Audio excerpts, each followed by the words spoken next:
For decades, the world knew Fidel Castro as the austere revolutionary, the tireless leader, the man of the people who lived simply. He projected an image of unwavering dedication, claiming no personal wealth, no time for leisure, only the relentless pursuit of the revolution. But behind the carefully constructed facade lay a reality few could imagine. This is the story of that hidden life, revealed by Juan Reinaldo Sanchez, a man who spent 17 years as Fidel Castro's personal bodyguard. Sanchez was privy to the most intimate secrets, the lavish lifestyle, and the stark contradictions of the Cuban leader. His account pulls back the curtain on a world of opulence and privilege meticulously concealed from the public eye. At the heart of Fidel's secret world was Cayo Piedra, a private island paradise. This wasn't a modest fishing cabin, as he sometimes implied, but a sprawling estate.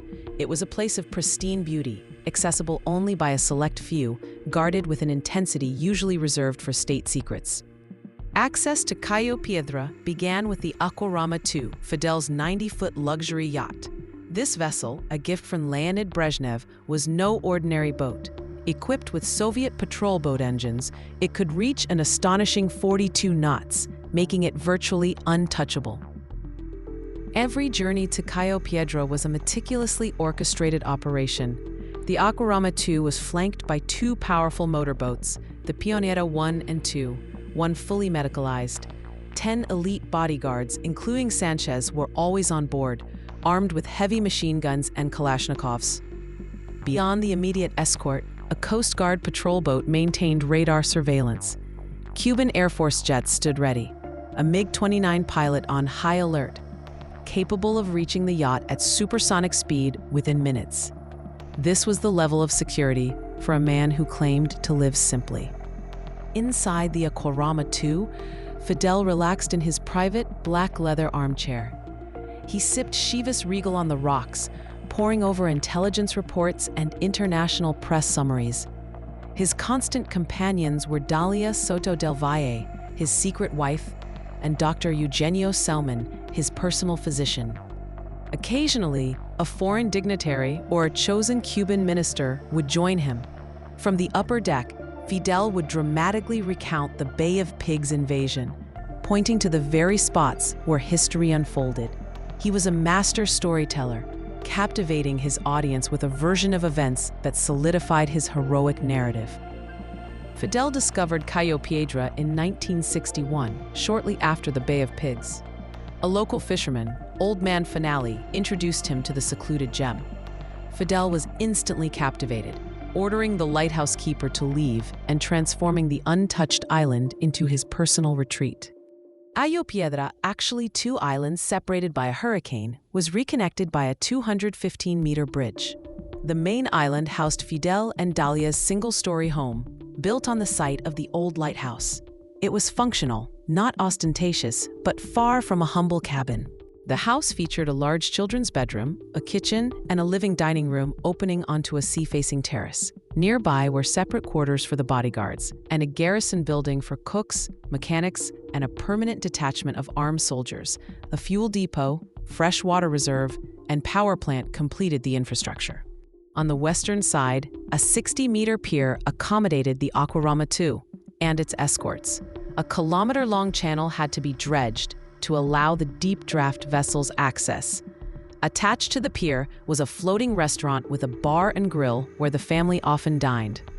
The floating restaurant overlooked a marine enclosure, home to sea turtles destined for Fidel's plate. Adjacent was a dolphinarium, where two captive dolphins entertained the family with their antics. The northern island, mostly deserted, housed a surface-to-air missile launcher and a guest house.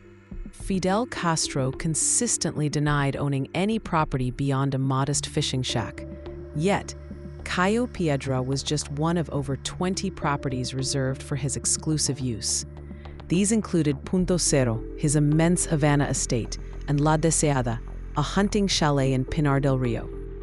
He claimed the revolution left him no time for leisure, no concept of bourgeois vacations. But Sanchez's testimony paints a different picture.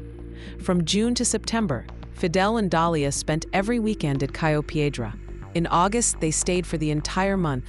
If work called, a helicopter always parked on the island would whisk him back to Havana, often for a same-day return.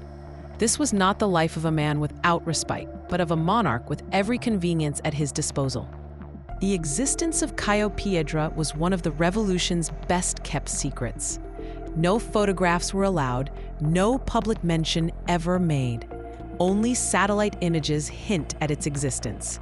The few who visited were part of an extremely tight inner circle. Beyond Dalia and their 5 children, very few were ever invited. Fidelito, Fidel's eldest son from a previous marriage, visited less than 5 times. Alina, his only daughter from an extramarital affair, never set foot on the island.